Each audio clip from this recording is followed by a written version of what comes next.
നമ്മുടെ ശരീരത്തിലെ ഏറ്റവും ആവശ്യമായിട്ടുള്ള ഒരു മിനറൽസ് ആണ് ഈ കാൽഷ്യം. ഈ കാൽഷ്യം കുറഞ്ഞു കഴിഞ്ഞാൽ പല രീതിയിലുള്ള ലക്ഷണങ്ങൾ നമ്മുടെ ശരീരം കാണിച്ചു തരും. അത് നമ്മളെ ബോൺസിനായാലും സ്കിന്നിൻ്റെ പുറത്തായാലും അതുപോലെ തന്നെ മസിൽസിലായാലും പല രീതിയിലുള്ള ലക്ഷണങ്ങൾ നമ്മുടെ ശരീരം കാണിച്ചു തരും. ഇനിയിപ്പോൾ കാൽഷ്യം കുറയാൻ പല കാരണങ്ങളുണ്ട്. അതിലൊന്നാണ് വൈറ്റമിൻ ഡി ഡെഫിഷ്യൻസി. നമുക്കറിയാം വൈറ്റമിൻ ഡി സഹായത്തോടെയാണ് നമ്മുടെ ബോഡിയിൽ കാൽഷ്യം അബ്സോർപ്ഷൻ നടക്കുന്നത്. അതായത് വൻകുടലിൽ നമ്മൾ കഴിക്കുന്ന ഡയറ്റിലൂടെ, അതായത് നമ്മൾ കഴിക്കുന്ന ഭക്ഷണത്തിലൂടെയാണ് നമ്മളെ ബോഡിയിൽ കാൽഷ്യം അബ്സോർപ്ഷൻ നടക്കുന്നത്. ഈ ഒരു കാൽഷ്യം ഡെഫിഷ്യൻസി നമ്മൾ തുടക്കത്തിലേ കണ്ടു കഴിഞ്ഞ് കഴിഞ്ഞാൽ ആ ഒരു സ്റ്റാർട്ടിങ് സ്റ്റേജ് കുഞ്ഞാകുമ്പോൾ തൊട്ടേ തന്നെ നമ്മൾ ഇത്തരം പറഞ്ഞിട്ടുള്ള ഡയറ്റൊക്കെ നമ്മൾ ഉൾപ്പെടുത്തി കഴിഞ്ഞ് കഴിഞ്ഞാൽ നമുക്ക് ഈ ഒരു ഡെഫിഷ്യൻസി നമുക്ക് കൺട്രോൾ ചെയ്യാൻ പറ്റും. ഹായ്, ഞാൻ doctor Juhi Das, Q&B health കെയറിലെ ഹോമിയോപ്പത്തിക് ഫിസിഷ്യനാണ്. നമ്മുടെ ശരീരത്തിലെ ഏറ്റവും ആവശ്യമായിട്ടുള്ള ഒരു മിനറൽസ് ആണ് ഈ കാൽഷ്യം. ഈ കാൽഷ്യം കുറഞ്ഞു കഴിഞ്ഞാൽ പല രീതിയിലുള്ള ലക്ഷണങ്ങൾ നമ്മുടെ ശരീരം കാണിച്ചു തരും. അത് നമ്മളെ ബോൺസിനായാലും സ്കിന്നിൻ്റെ പുറത്തായാലും അതുപോലെ തന്നെ മസിൽസിലായാലും പല രീതിയിലുള്ള ലക്ഷണങ്ങൾ നമ്മുടെ ശരീരം കാണിച്ചു തരും. അപ്പോൾ അത് കുറയാൻ പല കാരണങ്ങളും ഉണ്ടാവും. അല്ലെങ്കിൽ അത് നമ്മൾ കുറഞ്ഞു കഴിഞ്ഞാൽ എന്തെങ്കിലും സപ്ലിമെൻറ്റ്സ് എടുക്കണോ, അല്ലെങ്കിൽ എന്തെങ്കിലും ഡയറ്റ് ഫോളോ ചെയ്യണോ, ഇങ്ങനെ സംശയങ്ങളായിട്ട് കുറേ ആളുകൾ നമ്മളെ കോൺടാക്ട് ചെയ്യാറുണ്ട്. അങ്ങനെയുള്ള സംശയങ്ങൾക്കുള്ളൊരു ഉത്തരമാണ് ഈ വീഡിയോയിലൂടെ ഞാൻ പറയുന്നത്. നമ്മുടെ ശരീരത്തിലെ ഏറ്റവും പ്രധാനപ്പെട്ട ഒരു മിനറലാണ് ഈ കാൽഷ്യം. ഈ കാൽഷ്യം കുറഞ്ഞു കഴിഞ്ഞാൽ പല രീതിയിലുള്ള ലക്ഷണങ്ങളാണ് ശരീരം കാണിച്ചു തരിക. അതായത് നമ്മളെ ബോൺസിനാവാം, അല്ലെങ്കിൽ മസിൽസിന് എന്തെങ്കിലും ബുദ്ധിമുട്ടുണ്ടാവാം, അല്ലെങ്കിൽ നമ്മളെ സ്കിന്നിൻ്റെ എന്തെങ്കിലും ഡാമേജ് വരും, അല്ലെങ്കിൽ നമ്മളെ നഖങ്ങൾക്ക് ഡാമേജ് വരും. അതേപോലെ നമ്മൾ മൂഡ് സ്വിങ്സ് ഉണ്ടാവുക, അതായത് നമ്മളെ മൂഡ് ഡിസ്റ്റർബ്ഡ് ആവുക, അല്ലെങ്കിൽ മൈൻഡ് ഡിസ്റ്റർബൻസ് ഉണ്ടാവുക. അങ്ങനെ പല രീതിയിലുള്ള ലക്ഷണങ്ങളാണ് ശരീരം കാണിച്ചു തരിക. അതിനു മുന്നേ ഈ കാൽഷ്യം നമ്മളെ ശരീരത്തിൽ എന്തൊക്കെ ഫങ്ഷൻസാണ് ചെയ്യുന്നത്, അല്ലെങ്കിൽ അതിൻ്റെ ധർമ്മങ്ങൾ എന്തൊക്കെയാണെന്ന് നോക്കാം. കാൽഷ്യം എന്ന് പറഞ്ഞു കഴിഞ്ഞാൽ ഒരു 95% നമ്മളെ ബോൺ അല്ലെങ്കിൽ എല്ലുകൾക്കും അല്ലെങ്കിൽ നമ്മളെ ടീത്ത് അല്ലെങ്കിൽ നഖങ്ങൾക്കൊക്കെ ആ ഒരു ഫങ്ഷനിങ് അല്ലെങ്കിൽ അതിൻ്റെ ഒരു ഗ്രോത്തിന് സഹായിക്കുന്നതാണ് ഈ കാൽഷ്യം ചെയ്യുന്നത്. റിമൈനിങ് ഒരു 5% നമ്മുടെ മസിൽസ് എന്ന് പറയുമ്പോൾ ഹാർട്ട് മസിൽസ്, ഹൃദയ മസിൽസിനൊക്കെ, അതേപോലെ തന്നെ സ്കിന്നിൻ്റെ ഫങ്ഷനിങ്ങിന് വേണ്ടിയിട്ട്, അതേപോലെ തന്നെ കിഡ്നീൻ്റെ ഫിൽട്രേഷന് വേണ്ടിയിട്ടും അതിൻ്റെ വേസ്റ്റ് പ്രൊഡക്ട്സ് റിമൂവ് ചെയ്യാനൊക്കെ വേണ്ടിയിട്ടും സഹായിക്കുന്നതാണ് ഈ കാൽഷ്യം. അപ്പോൾ ഒരു 95% നമ്മളെ ബോൺസിനും റിമൈനിങ് ഒരു 5% മാത്രമേ ഉള്ളൂ ബാക്കിയുള്ള ആക്ടിവിറ്റീസിൽ കാൽഷ്യം ഇൻവോൾവ് ചെയ്യുന്നുള്ളൂ. നോർമലി നമ്മളെ ബോഡിയിൽ കാൽഷ്യത്തിൻ്റെ ഒരു റേഞ്ച് നോക്കിക്കഴിഞ്ഞാൽ ഒരു 8.5 മുതൽ 10.5 ആണ് ഒരു നോർമൽ നമ്മൾ റിപ്പോർട്ട് നോക്കുമ്പോൾ കാണപ്പെടുന്നത്. പക്ഷെ ഒരു ബോഡിയിൽ ഏറ്റവും ആവശ്യം, അതായത് മിനിമം ആയിട്ട് വേണ്ടത് ഒരു 100 മില്ലിഗ്രാം കാൽഷ്യമാണ് നമുക്ക് ഡെയിലി വേണ്ടത്. ഒരു 100 മില്ലിഗ്രാമിനെക്കാട്ടും കുറവായി കഴിഞ്ഞാൽ നമ്മുടെ ബോഡിയിൽ പല രീതിയിലുള്ള ലക്ഷണങ്ങൾ കാണിക്കും. അപ്പം ഈ ഒരു മിനിമം വേണ്ടത് 1000 മില്ലിഗ്രാം ആണ്. അതിപ്പോൾ ചിൽഡ്രൻസിലായാലും കുട്ടികളിലായാലും അല്ലെങ്കിൽ മുതിർന്നവരിലായാലും അല്ലെങ്കിൽ സ്ത്രീകളിലായാലും ആ ഒരു വാല്യൂ ചിലപ്പം കൂടി കുറഞ്ഞെന്ന് വരാം. പക്ഷേ ഏറ്റവും കുറവ് നമുക്ക് വേണ്ടത് ഒരു 1000 മില്ലിഗ്രാം ആണ്. കുട്ടികളിലാണെങ്കിൽ, അതായത് ഒരു 8 to 10 വയസ്സുള്ള കുട്ടികളിലാണെങ്കിൽ അതൊരു 1300 മില്ലിഗ്രാം എങ്കിലും എന്തായാലും നിർബന്ധമായിട്ടും നമ്മുടെ ബോഡിയിൽ ആവശ്യമാണ്. അതായത് ഡെയിലി ഒരു 1300 എങ്കിലും ഡെയിലി വേണം. ആ ഒരു ഇതിലൂടെയാണ് നമുക്ക് കൂടുതലായിട്ട് നമ്മുടെ ബോഡിയിൽ മെറ്റബോളിസം അല്ലെങ്കിൽ മറ്റുള്ള ഗ്രോത്ത് ഫാക്ടേഴ്സൊക്കെ ഇൻവോൾവ് ആവുന്നത്. അതേപോലെ തന്നെയാണ് നമ്മൾ സ്ത്രീകളിലൊക്കെ നോക്കുമ്പോൾ, അല്ലെങ്കിൽ സ്ത്രീകളല്ലെങ്കിൽ പുരുഷന്മാരിലൊക്കെ നോക്കുമ്പോൾ ഒരു 40 എബോവ് ഉള്ള ആളുകളൊക്കെ അല്ലെങ്കിൽ 45 എബോവ് ആളുകളിലൊക്കെ ആണെങ്കിലും ഒരു 1500 അല്ലെങ്കിൽ 1400 റേഞ്ചിലെങ്കിലും ഡെയിലി നമ്മളെ കാൽഷ്യം ആവശ്യമായിട്ടുണ്ട്. അതായത് ഡെയിലി ഒരു 1500 എന്തെങ്കിലും ആ ഒരു നമ്മളെ ബോഡിയിൽ ആവശ്യമായിട്ടുള്ളതാണ്. ഈ കാൽഷ്യം കുറഞ്ഞു കഴിഞ്ഞാൽ ഏറ്റവും ആദ്യം ബാധിക്കുന്നത് ഞാൻ പറഞ്ഞിട്ടുള്ള ആ ഒരു 5% മാത്രം എഫക്റ്റ് ചെയ്യുന്നത്. 5% കാൽഷ്യം വേണ്ടിയിട്ടുള്ള സ്ഥലത്താണ് ആദ്യം തന്നെ ഇത് എഫക്റ്റ് ചെയ്യുക. അതായത് നമ്മൾ സ്കിന്നിൻ്റെ അകത്താവാം, അല്ലെങ്കിൽ കിഡ്നി റിലേറ്റ് ചെയ്തിട്ടുള്ള പ്രോബ്ലംസ് ആവാം, അല്ലെങ്കിൽ ഹാർട്ട് റിലേറ്റ് ചെയ്തിട്ടുള്ള പ്രോബ്ലംസ് ആവാം. അപ്പോൾ ഒരു 5% ഇത്തരം ഏരിയാസിലാണ് ആദ്യം കാണിക്കുന്നത്.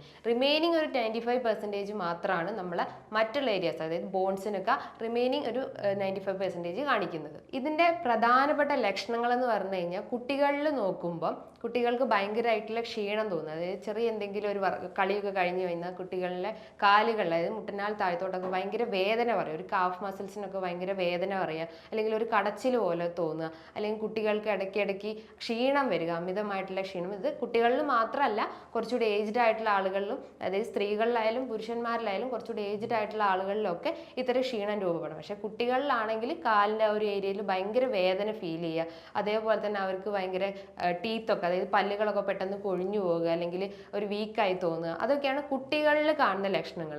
കുറച്ചുകൂടി ഏജ്ഡ് ആയിട്ടുള്ള ആളുകളിലാണെങ്കിൽ അമിതമായിട്ടുള്ള ക്ഷീണം, അതായത് ഭയങ്കരമായിട്ടുള്ള ക്ഷീണം തോന്നുക, ഒന്നും ചെയ്യാനുള്ള ഒരു മൂഡ് വരില്ല, അല്ലെങ്കിൽ ഭയങ്കര അലസത തോന്നുക.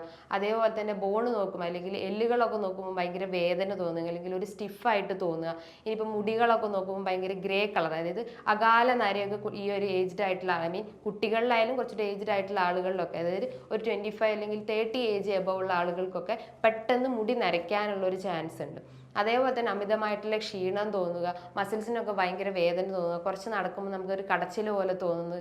അതേപോലെ സ്കിന്നിൻ്റെ അകത്ത് ഇങ്ങനത്തെ ഡിസ്കളറേഷൻ ഉണ്ടാവുക, സ്കിന്നിൽ ഒരു ഭയങ്കര ഡ്രൈനെസ് ആയിട്ട് തോന്നുക. അതേപോലെ മലബന്ധം പോലത്തെ ബുദ്ധിമുട്ടുകൾ ഉണ്ടാവുക.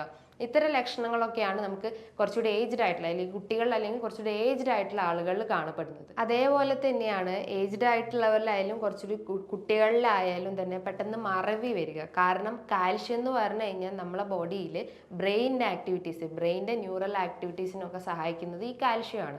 അപ്പോൾ അതിലെന്തെങ്കിലും ഒരു ഡിസ്റ്റർബൻസ് വരുമ്പം നമുക്ക് പെട്ടെന്ന് മറവി ഉണ്ടാവുക, ഒന്നിലും കോൺസെൻട്രേറ്റ് ചെയ്യാൻ പറ്റാത്തൊരവസ്ഥ വരിക, ഭയങ്കരമായിട്ടുള്ള ക്ഷീണം തോന്നുക, ഒന്നും ചെയ്യാനുള്ള ഒരു മൂഡ് ഉണ്ടാവാത്തൊരവസ്ഥ, അല്ലെങ്കിൽ ഭയങ്കര ലേസിനെസ് ഉണ്ടാവുക, എപ്പോഴെപ്പോഴും കിടക്കാൻ തന്നെ തോന്നുക. അതുപോലെ BP വേരിയേഷൻസ് ഉണ്ടാവുക. BP വേരിയേഷൻ ഉണ്ടാവുക എന്ന് പറഞ്ഞു കഴിഞ്ഞാൽ BP ഹൈ ആവാനുള്ള ഒരു ചാൻസ് ഉണ്ടാവുക. അതേപോലെ തന്നെ സ്കിന്നിൽ ഡ്രൈനെസ് ഉണ്ടാവുക. ഇനിയിപ്പോൾ എന്തെങ്കിലും നമുക്കൊരു ഇഞ്ചുറി പറ്റിക്കഴിഞ്ഞാൽ പെട്ടെന്ന് നമ്മളെ ബോണൊക്കെ പൊട്ടിപ്പോകുന്ന ഒരവസ്ഥ, അല്ലെങ്കിൽ പെട്ടെന്ന് ബ്രേക്കേജ് ഉണ്ടാവുക, അല്ലെങ്കിൽ മൂഡ് സ്വിങ്സ് ഉണ്ടാവുക.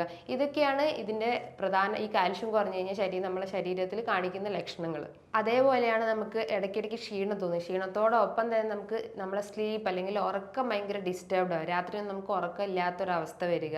അതേപോലെ മുടി കൊഴിയുക എന്ന് പറഞ്ഞാൽ റൂട്ടിന് അതിൻ്റെ ആ റൂട്ടിൽ തന്നെ ആ ഒരു ഹെയർ ഫോൾ ഉണ്ടാവുക, അതുപോലെ ഡ്രൈ ആവുക, അതായത് മുടിയൊക്കെ പൊട്ടിപ്പോകുന്ന ഒരവസ്ഥ വരിക, മറവി ഉണ്ടാവുക, ക്ഷീണം തോന്നുക. ഇങ്ങനെ പല രീതിയിലുള്ള ലക്ഷണങ്ങളാണ് ഓരോ ആളുകളിലും കാണിക്കുന്നത്. അത് കാൽഷ്യം കുറഞ്ഞു കഴിഞ്ഞാൽ പല രീതിയിലുള്ള ലക്ഷണങ്ങളാവാം. അതിൽ പ്രധാനപ്പെട്ടുള്ളതാണ് ഈ ക്ഷീണമായിട്ടുള്ളതും, അല്ലെങ്കിൽ ബോൺസിനൊക്കെ ഭയങ്കര വീക്ക്നെസ് തോന്നും. ഇത്തരം ലക്ഷണങ്ങൾ ഉണ്ടെങ്കിൽ നമ്മളെ ബോഡിയിൽ കാൽഷ്യം കുറഞ്ഞിട്ടുണ്ടെന്ന് മനസ്സിലാക്കാം. ഇനിയിപ്പോൾ കാൽഷ്യം കുറയാൻ പല കാരണങ്ങളും ഉണ്ട്. അതിലൊന്നാണ് വൈറ്റമിൻ ഡി ഡെഫിഷ്യൻസി. നമുക്കറിയാം വൈറ്റമിൻ ഡി സഹായത്തോടെയാണ് നമ്മളെ ബോഡിയിൽ കാൽഷ്യം അബ്സോർപ്ഷൻ നടക്കുന്നത്. അതായത് വൻകുടലിൽ നമ്മൾ കഴിക്കുന്ന ഡയറ്റിലൂടെ, അതായത് നമ്മൾ കഴിക്കുന്ന ഭക്ഷണത്തിലൂടെയാണ് നമ്മളെ ബോഡിയിൽ കാൽഷ്യം അബ്സോർപ്ഷൻ നടക്കുന്നത്. ഈ കാൽഷ്യം അബ്സോർപ്ഷൻ വേണമെങ്കിൽ വൈറ്റമിൻ ഡിൻ്റെ പ്രസൻസ് വേണം. വൈറ്റമിൻ ഡി എന്ന് പറഞ്ഞാൽ ഒരു സൺഷൈൻ വൈറ്റമിൻ ആണ്. ഈ വൈറ്റമിൻ ഡിൻ്റെ സഹായത്തോടെയാണ് കാൽഷ്യം അബ്സോർപ്ഷൻ നടക്കുന്നത്. വൈറ്റമിൻ ഡി എന്ന് പറയുമ്പോൾ ഈ സൺഷൈൻ വൈറ്റമിൻ നമ്മളെ അതായത് ഒരു 9 മണി മുതൽ അല്ലെങ്കിൽ ഒരു 10 മണി മുതൽ ഒരു 3 മണി വരെ ആ ഒരു ടൈമിലാണ് നമുക്ക് വൈറ്റമിൻ ഡിൻ്റെ ആ ഒരു സൺലൈറ്റിലൂടെ നമുക്ക് വൈറ്റമിൻ ഡി പ്രോപ്പറായിട്ട് കിട്ടുക. അപ്പോൾ അതിൻ്റെ ഒരു ഡെഫിഷ്യൻസി ഉണ്ടെങ്കിൽ നമ്മുടെ ബോഡിയിൽ എന്തായാലും കാൽഷ്യം ഡെഫിഷ്യൻസി ഉണ്ടാവാനുള്ള ഒരു ചാൻസ് ഉണ്ട്. അതേപോലെയാണ് നമുക്ക് തൈറോയിഡ് അല്ലെങ്കിൽ പാരാതൈറോയിഡ് ഹോർമോൺസിൽ ഉണ്ടാകുന്ന വേരിയേഷൻ, അല്ലെങ്കിൽ തൈറോയിഡ് റിലേറ്റ് ചെയ്തിട്ട് എന്തെങ്കിലും ബുദ്ധിമുട്ടുകൾ ഉണ്ടെങ്കിൽ ഹൈപ്പർ തൈറോയിഡ്സ് ആവാം, ഹൈപ്പോ തൈറോയിഡ്സ് ആവാം, അങ്ങനെ തൈറോയിഡ് പ്രോബ്ലംസ് എന്തെങ്കിലും ഉണ്ടെങ്കിലും ഈ ഒരു കാൽഷ്യം ഡെഫിഷ്യൻസി ഉണ്ടാവും. അതുപോലെ തൈറോയിഡിൻ്റെ കുറച്ച് പിന്നിലായിട്ട് സ്ഥിതി ചെയ്യുന്ന ഒരു ഗ്രന്ഥിയാണ് പാരാതൈറോയിഡ് ഹോർമോൺ. അതായത് പാരാതൈറോയിഡ് ഹോർമോണിന് എന്തെങ്കിലും ഡെഫിഷ്യൻസി അല്ലെങ്കിൽ അതിൻ്റെ ഒരു പ്രവർത്തനം കുറയുന്ന ഒരു അവസ്ഥ, അല്ലെങ്കിൽ അതിന് എന്തെങ്കിലും ഡാമേജ്, അതായത് പാരാതൈറോയിഡ് ഗ്ലാൻഡിന് എന്തെങ്കിലും ഒരു ഡാമേജ് വരിക, അല്ലെങ്കിൽ എന്തെങ്കിലും ഇഞ്ചറി വരിക, അല്ലെങ്കിൽ ആ ഹോർമോൺസിന് എന്തെങ്കിലും ഡെഫിഷ്യൻ്റ് ആവുക, അങ്ങനെ പാരാതൈറോയിഡ് എന്തെങ്കിലും വേരിയേഷൻ വരുമ്പോൾ നമ്മുടെ ബോഡിയിൽ കാൽഷ്യം കുറയാനുള്ള ഒരു ചാൻസ് ഉണ്ട്. അതേപോലെ തന്നെയാണ് കൊക്കക്കോള, പെപ്സി ഒക്കെ അടങ്ങിയിട്ടുള്ള കാർബണേറ്റഡ് ഡ്രിങ്ക്സ് ഒക്കെ എടുക്കുമ്പോൾ നമ്മുടെ ബോഡിയിൽ കാൽഷ്യത്തിൻ്റെ അബ്സോർപ്ഷൻ കുറയ്ക്കുക. അതായത് നമ്മൾ ഇൻറ്റസ്റ്റൈൻസിലൊക്കെ ഉള്ള കാൽഷ്യം അബ്സോർപ്ഷൻ കുറയ്ക്കുന്നത് ഈ കാർബണേറ്റഡ് ഡ്രിങ്ക്സ് ആണ്. അപ്പം അത് നമ്മൾ അമിതമായിട്ട് എടുത്തു കഴിഞ്ഞാലും കാൽഷ്യത്തിൻ്റെ ആ ഒരു ഡെഫിഷ്യൻസി നമ്മുടെ ബോഡിയിൽ കാണിക്കും. അതേപോലെ തന്നെയാണ് നമുക്ക് എന്തെങ്കിലും സീലിയാക് ഡിസീസ്, അതായത് ഇൻറ്റസ്റ്റൈൻ ഗട്ട് റിലേറ്റ് ചെയ്തിട്ടുള്ള എന്തെങ്കിലും അസുഖം ഉണ്ടെങ്കിൽ, ഗട്ട് എന്ന് പറഞ്ഞു കഴിഞ്ഞാൽ നമുക്ക് പല രീതിയിലുള്ള അസുഖങ്ങൾ പറയാം. അതായത് ഇൻറ്റസ്റ്റൈൻ റിലേറ്റ് ചെയ്തിട്ടുള്ള സീലിയാക് ഡിസീസ്, അല്ലെങ്കിൽ IBS ഇൻഫ്ലമേറ്ററി ബവൽ ഡിസീസ് പോലത്തെ അസുഖങ്ങൾ, അതായത് നമ്മൾ എന്തെങ്കിലും ഒരു ഫംഗ്ഷനിലോട്ട് ഇറങ്ങുമ്പോൾ നമുക്ക് ടോയ്ലറ്റിൽ പോകാനുള്ള ഒരു ശങ്ക വരിക, അതൊക്കെയാണ് ഈ IBS അല്ലെങ്കിൽ സീലിയാക് ഡിസീസ് അല്ലെങ്കിൽ ഈ ഒരു ഇൻഫ്ലമേറ്ററി ഡിസീസ് ഉണ്ടാകുന്നത്. അപ്പം ഇത്തരം ഡിസീസ് ഉണ്ടെങ്കിലും നമ്മുടെ ബോഡിയിൽ കാൽഷ്യത്തിൻ്റെ അബ്സോർപ്ഷൻ പ്രോപ്പർ ആവില്ല. അതായത് നമ്മൾ കഴിക്കുന്ന ഡയറ്റിലൂടെ പ്രോപ്പറായിട്ട് കാൽഷ്യം അബ്സോർബ് ചെയ്യില്ല. അപ്പോൾ ഇത്തരം ഡിസീസിലൂടെ തന്നെ നമ്മുടെ ബോഡിയിൽ കാൽഷ്യത്തിൻ്റെ അളവ് കുറയാനുള്ള ഒരു ചാൻസ് ഉണ്ട്. അതേപോലെ തന്നെയാണ് നമ്മൾ കൂടുതലായിട്ട് സാൾട്ട്, അതായത് സോഡിയം കണ്ടന്റ് അടങ്ങിയിട്ടുള്ള ഭക്ഷണങ്ങളൊക്കെ എടുക്കുമ്പോഴും കാൽഷ്യം കുറയാനുള്ള ഒരു ചാൻസ് ഉണ്ട്. ഇനി അമിതമായിട്ട് പുക വലിക്കുന്ന ആളുകൾ അല്ലെങ്കിൽ മദ്യപിക്കുന്ന ആളുകളിലായാലും ആ ഒരു നിക്കോട്ടിൻ്റെ പ്രസൻസ് ബ്ലഡിൽ വരുമ്പോൾ ആ ഒരു അബ്സോർപ്ഷൻ കറക്റ്റ് ആവാത്തൊരവസ്ഥ വരുന്നത്. അതായത് കാൽഷ്യം അബ്സോർപ്ഷൻ നമ്മളെ ഗട്ടിൽ നിന്ന് പ്രോപ്പറായിട്ട് നടക്കില്ല.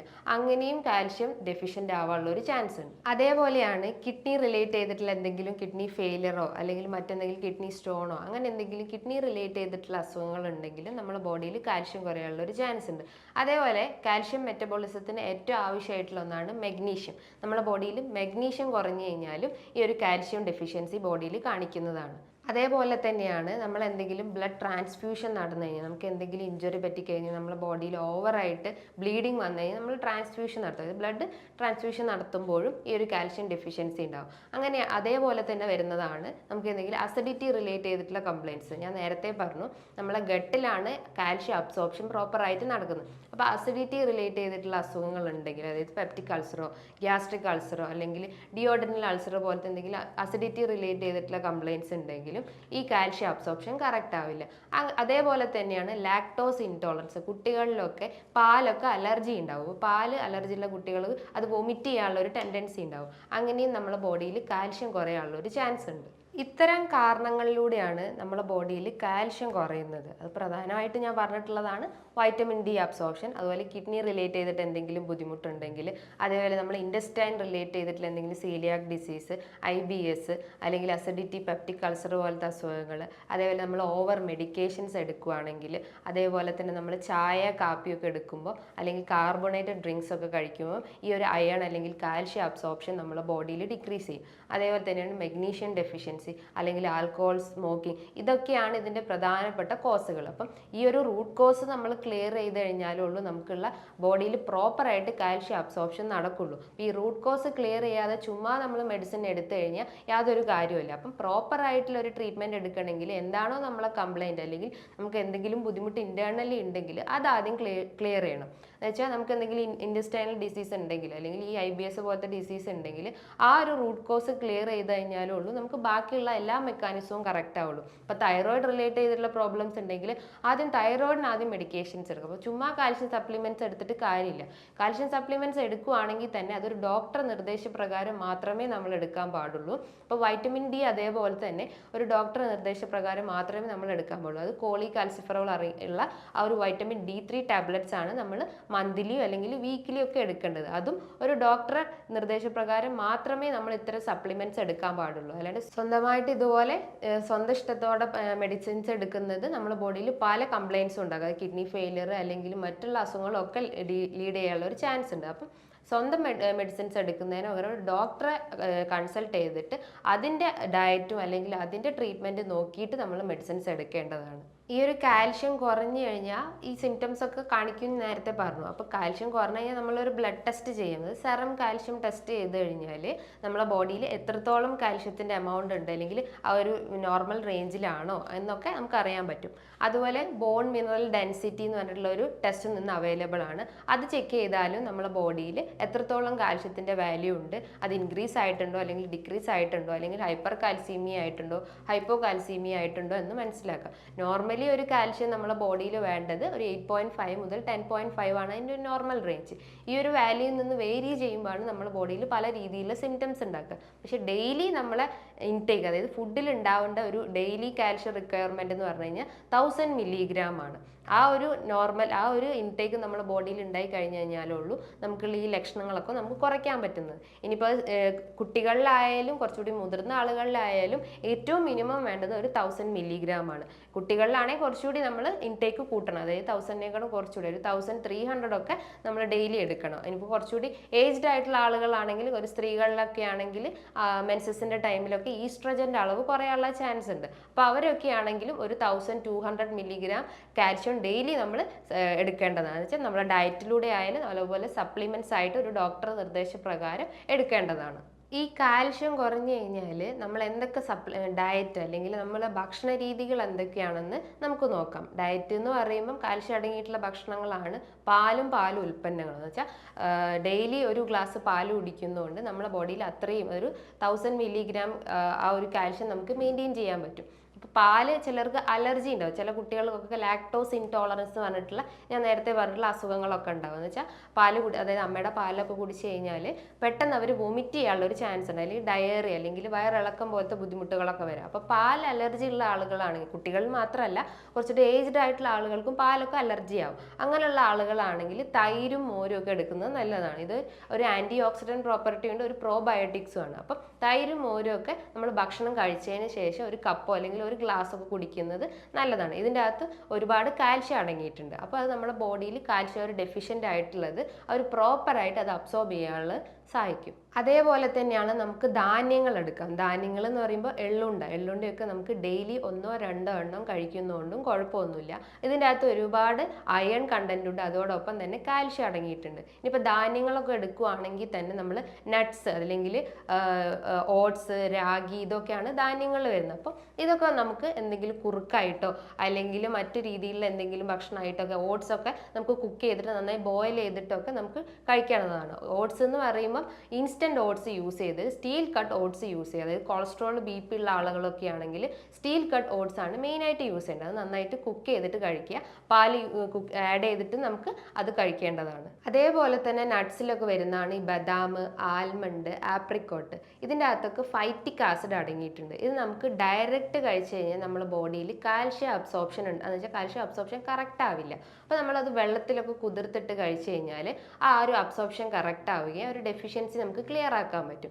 അതേപോലെ തന്നെയാണ് ലീഫി വെജിറ്റബിൾ, ഇലക്കറികളൊക്കെ നമുക്ക് ഉൾപ്പെടുത്താവുന്നത്. ഇലക്കറികൾ എന്ന് പറയുമ്പോൾ ചീര, മുരിങ്ങയില, ഇങ്ങനത്തെ ഇലക്കറികളൊക്കെ നമുക്ക് തോരനായിട്ടോ അല്ലെങ്കിൽ കറി വെച്ചിട്ടൊക്കെ നമുക്ക് കഴിക്കാവുന്നതാണ്. ഇപ്പോൾ റൈസ് കഴിക്കുമ്പോഴായാലും ഈ കറികളൊക്കെ കൂടുതലായിട്ട് ഉൾപ്പെടുത്താൻ നോക്കുക. കാർബോഹൈഡ്രേറ്റ് കുറച്ചിട്ട് പ്രോട്ടീൻ്റെ അളവ് കൂട്ടാൻ ശ്രമിക്കുക. ധാരാളം പയർ വർഗ്ഗങ്ങളും കഴിക്കുന്നതുകൊണ്ടും കുഴപ്പമൊന്നുമില്ല. പയറെന്ന് പറഞ്ഞാൽ ബീൻസ്, ചെറുപയർ, തൂവര പയർ, ഇത്തരം പയർ വർഗ്ഗങ്ങൾ കഴിക്കുന്നത് നമ്മളെ ബോഡിയിൽ കാൽഷ്യത്തിൻ്റെ ഒരു അബ്സോർപ്ഷൻ കറക്റ്റ് ആവുകയും ആ ഒരു ഡെഫിഷ്യൻസി ക്ലിയർ ആക്കാൻ പറ്റും.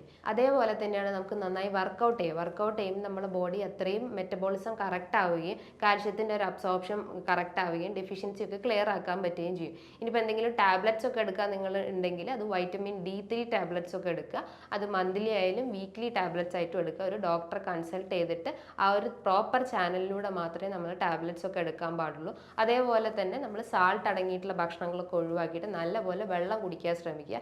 എന്നാലേ ഉള്ളൂ പ്രോപ്പർ മെറ്റബോളിസം നമ്മുടെ ബോഡിയിൽ കറക്റ്റ് ആവുള്ളൂ. മെറ്റബോളിസം എന്ന് പറയുമ്പോൾ കാൽഷ്യം മെറ്റബോളിസത്തിന് ഏറ്റവും വേണ്ടതുള്ളതാണ് വൈറ്റമിൻ ഡിയും അല്ലെങ്കിൽ പാരാതൈറോയിഡ്. ഇതാണ് നമ്മുടെ ബോഡിയിൽ കാൽഷ്യം മെറ്റബോളിസത്തിന് സഹായിക്കുന്നത്. അപ്പോൾ ഇത് പ്രോപ്പർ ആക്കി കഴിഞ്ഞ് കഴിഞ്ഞാൽ ബാക്കിയുള്ള എല്ലാ ഏരിയാസും നമുക്ക് ക്ലിയർ ആക്കാൻ പറ്റുള്ളൂ. അപ്പോൾ തൈറോയിഡ് പ്രോബ്ലംസ് ഉണ്ടെങ്കിൽ അത് ക്ലിയർ ആക്കുക, അല്ലെങ്കിൽ ഗട്ട് റിലേറ്റ് ചെയ്തിട്ടുള്ള പ്രോബ്ലംസ് ഉണ്ടെങ്കിൽ അത് ക്ലിയർ ആക്കുക. അതിനോടൊപ്പം തന്നെ നമുക്ക് വൈറ്റമിൻ D ടാബ്ലറ്റ്സ് ഒക്കെ എടുത്ത് കാൽഷ്യം ആ ഒരു ഡെഫിഷ്യൻസി നമുക്ക് ക്ലിയർ ആക്കാൻ പറ്റുന്നതാണ്. അതേപോലെ നമ്മൾ ഉൾപ്പെടുത്തേണ്ടതാണ് ഭക്ഷണത്തിൻ്റെ അകത്ത് ചെറിയ ചെറിയ മത്സ്യങ്ങൾ എന്ന് പറയുമ്പോൾ മത്തി, അയല, കണവ പോലത്തെ ചെറിയ മത്സ്യങ്ങൾ ഉൾപ്പെടുത്തേണ്ടതാണ്. ഇതിൻ്റെ അകത്ത് ഒരുപാട് കാൽഷ്യം അടങ്ങിയിട്ടുണ്ട്. പോരാത്തതിന് omega-3 ഫാറ്റി ആസിഡ്സ് ഉണ്ട്, ആൻറ്റി ഓക്സിഡൻറ്റ് പ്രോപ്പർട്ടി ഉണ്ട്. അത് നമ്മളെ ബോഡിയിലുള്ള എല്ലാ മെറ്റബോളിസം പ്രോപ്പർ ആക്കിയത് കൊളസ്ട്രോൾ, BP, പ്രമേഹം പോലത്തുള്ള ഫാറ്റി ലിവർ പോലത്തെ എല്ലാ അസുഖങ്ങളും നമുക്ക് കൺട്രോൾ ചെയ്യാൻ പറ്റും. അപ്പോൾ ഇത്തരം ചെറു മത്സ്യങ്ങളൊക്കെ നമ്മളെ ഭക്ഷണത്തിൽ കൂടുതലായിട്ട് ഉൾപ്പെടുത്തേണ്ടതാണ്. ഇനി നമുക്ക് എന്തെങ്കിലും ടെൻഷൻ അല്ലെങ്കിൽ ഓവറായിട്ടുള്ള സ്ട്രെസ് ഉണ്ടെങ്കിൽ അത് ഒഴിവാക്കിയിട്ട് നല്ല രീതിയിലുള്ള ഒരു ലൈഫ് മുന്നോട്ട് പോകുക. എന്ന് വെച്ചാൽ നമ്മൾ എന്തെങ്കിലും മെഡിക്കേഷൻസ് ആയിട്ടോ അല്ലെങ്കിൽ യോഗ ചെയ്തിട്ടൊക്കെ നമ്മൾ ആ ഒരു ടെൻഷൻ റെഡ്യൂസ് ചെയ്യാൻ നോക്കുക. അതേപോലെ തന്നെയാണ് നമ്മൾ ഫ്രൂട്ട്സ് അല്ലെങ്കിൽ വെജിറ്റബിൾസ് ഒക്കെ കഴിക്കുമ്പോൾ ധാരാളം കാൽഷ്യം അടങ്ങിയിട്ടുള്ള ഭക്ഷണങ്ങൾ ഉൾപ്പെടുത്തുക. ഭക്ഷണം എന്ന് പറയുമ്പോൾ ഓറഞ്ച്, ബെറീസ് എന്ന് പറയുമ്പോൾ ബ്ലൂ ബെറീസ്, സ്ട്രോബെറീസ്, ഇത്തരം ബെറീസ് ഒക്കെ ഭക്ഷണത്തിൽ ഉൾപ്പെടുത്തുക. അതേപോലെ തന്നെയാണ് പപ്പായ, വാട്ടർ മെലൺ, പൈനാപ്പിൾ, ഇതിൻ്റെ അകത്തൊക്കെ ഒരുപാട് കാൽഷ്യം അടങ്ങിയിട്ടുണ്ട്. അപ്പോൾ അതുപോലെ ലീഫി വെജിറ്റബിൾസ്, അതായത് വെജിറ്റബിൾസ് നോക്കുമ്പോൾ ലീഫി വെജിറ്റബിൾസ് ഉണ്ട്. വെജിറ്റബിൾസ് എന്ന് പറയുമ്പോൾ നമ്മളെ ചീര, മുരിങ്ങയില അല്ലെങ്കിൽ മറ്റുള്ള ഇലക്കറികളൊക്കെ, അതായത് തഴുതാമ പോലത്തെ ഇലകളൊക്കെ നമ്മൾ തോരനായിട്ടോ അല്ലെങ്കിൽ കറിയായിട്ടോ ഒക്കെ നമുക്ക് ഉൾപ്പെടുത്താവുന്നതാണ്. ഇതിൻ്റെ അകത്ത് ഒരുപാട് കാൽഷ്യം അടങ്ങിയിട്ടുള്ളത് കൊണ്ട് തന്നെ ഈ ബോൺസിൻ്റെ ആ ഒരു വേദന അല്ലെങ്കിൽ മറ്റുള്ള എല്ലാ കാൽഷ്യം റിലേറ്റ് ചെയ്തിട്ടുള്ള പ്രശ്നങ്ങളൊക്കെ നമ്മൾ ഈ ഒരു ഡയറ്റിലൂടെ തന്നെ നമുക്ക് മാറ്റിയെടുക്കാവുന്നതാണ്. ഈ ഒരു കാൽഷ്യം ഡെഫിഷ്യൻസി നമ്മൾ തുടക്കത്തിലേ കണ്ടു കഴിഞ്ഞ് കഴിഞ്ഞാൽ ആ ഒരു സ്റ്റാർട്ടിങ് സ്റ്റേജ് കുഞ്ഞാകുമ്പോൾ തൊട്ടേ തന്നെ നമ്മൾ ഇത്തരം പറഞ്ഞിട്ടുള്ള ഡയറ്റൊക്കെ നമ്മൾ ഉൾപ്പെടുത്തി കഴിഞ്ഞ് കഴിഞ്ഞാൽ നമുക്ക് ഈ ഒരു ഡെഫിഷ്യൻസി നമുക്ക് കൺട്രോൾ ചെയ്യാൻ പറ്റും. അപ്പോൾ ഡെഫിഷ്യൻസി എന്ന് പറയുമ്പോൾ കാൽഷ്യം മാത്രമല്ല അയണും മെഗ്നീഷ്യം എല്ലാ ഡെഫിഷ്യൻസി ഉണ്ടാവും. അപ്പോൾ ഈ പറഞ്ഞിട്ടുള്ള എല്ലാ ഡയറ്റും നമ്മൾ ഉൾപ്പെടുത്തി കഴിഞ്ഞ് കഴിഞ്ഞാൽ ഈ ഒരു പ്രോപ്പർ ആയിട്ടുള്ള ഒരു ഡയറ്റ് അല്ലെങ്കിൽ ഈ ഒരു എക്സസൈസ് അല്ലെങ്കിൽ യോഗ അല്ലെങ്കിൽ മെഡിറ്റേഷൻസ് ഒക്കെ ഫോളോ ചെയ്ത് കഴിഞ്ഞാൽ നമുക്ക് ഈ ഒരു കാൽഷ്യം ഡെഫിഷ്യൻസി നമുക്ക് കൺട്രോൾ ചെയ്യാൻ പറ്റും. അത് കുഞ്ഞിലേ തൊട്ട് നമ്മൾ ഡയറ്റും അല്ലെങ്കിൽ എന്തെങ്കിലും മെഡിക്കേഷൻസ് ഒക്കെ സ്റ്റാർട്ട് ചെയ്ത് കഴിഞ്ഞാൽ എല്ലാ അസുഖങ്ങളും, അത് കാൽഷ്യം മാത്രമല്ല മറ്റുള്ള എല്ലാ അസുഖങ്ങളും നമുക്ക് കൺട്രോൾ ചെയ്യാൻ പറ്റും. ഇതുമായി ബന്ധപ്പെട്ട എന്തെങ്കിലും സംശയങ്ങൾ ഉണ്ടെങ്കിൽ താഴെ കാണുന്ന നമ്പറിൽ കോൺടാക്ട് ചെയ്യാവുന്നതാണ്. ഇനിയും മറ്റൊരു വീഡിയോയുമായി വീണ്ടും കാണാം. Thank you.